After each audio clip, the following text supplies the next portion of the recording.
دیکھیے یہ راوی ہیں، اللہ آپ کا بھلا کرے، علاء بن عبد الرحمن مولا حرقہ من جہینہ، یہ تابعی ہیں۔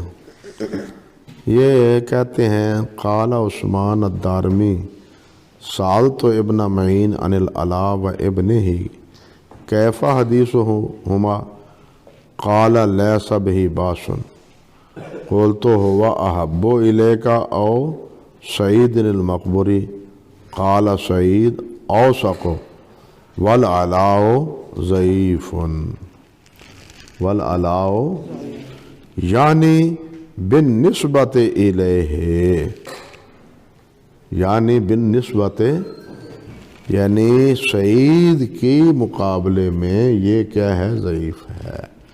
ورنہ یہ پہلے کیا کہا ہے، علاء اور اس کے بیٹے کے بارے میں، دونوں کے بارے میں لیسا بہی باسن، یہ توثیق ہے نا۔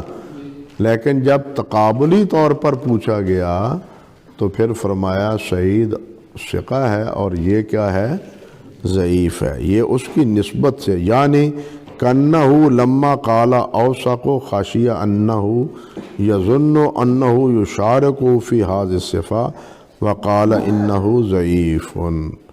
یہ اس لیے کہ کہیں اگر یہاں توثیق کر دی جائے تو وہ توثیق وہ سعید مقبری کے درجے اور مرتبے میں نہ آئے، اس لیے اس کے مقابلے میں یہاں تضعیف کر دی گئی ہے۔ سمجھے بات؟ تو یہ تضعیف اس کو کہتے ہیں دوسرے کے مقابلے میں۔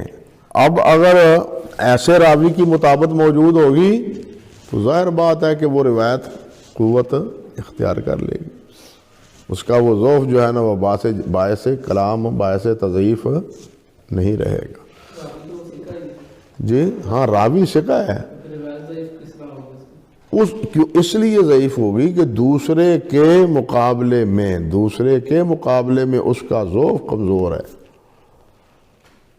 یعنی روایت حسن ہے، اس کی روایت حسن ہے، لیکن یہ تضعیف جو کی گئی ہے یہ دوسرے راوی کے مقابلے میں کی گئی ہے، گویا کہ ایک ضعف کا وہ حکم نہیں ہے جو علی الاطلاق ضعف کا حکم ہے۔ مقابلے کی بات یہ ہے کہ ایک راوی اوثق ہے، دوسرا راوی ثقہ ہے۔ اوثق اور ثقہ دونوں میں فرق ہے۔ ایک راوی ثقہ ہے، دوسرا لا باس بہ یا صدوق ہے نا فرق؟ تو یہ اسی قسم کی تضعیف ہے، یعنی جب مقابلتاً کہا، اکیلا پوچھا تو کہا لا باس بہ صدوق لا باس بہ، لیکن جب دوسرے راوی کے مقابلے میں بات پوچھی گئی تو کہا گیا یہ ضعیف ہے۔ اب یہ ضعف جو ہے یہ اس کی روایت کے ضعف کا باعث نہیں ہے، یہ روایت اس کے ضعف کا باعث ہے، کیوں کہ یہ ضعف علی الاطلاق نہیں ہے، یہ ضعف ہے دوسرے کے تقابل میں، یہ ضعف ہے دوسرے کے تقابل میں۔ بعض حضرات اس قسم کے اقوال کو لے کے راوی پر ضعف کا جو حکم لگا دیتے ہیں، یہ غلط ہے، بتلانا یہ ہے۔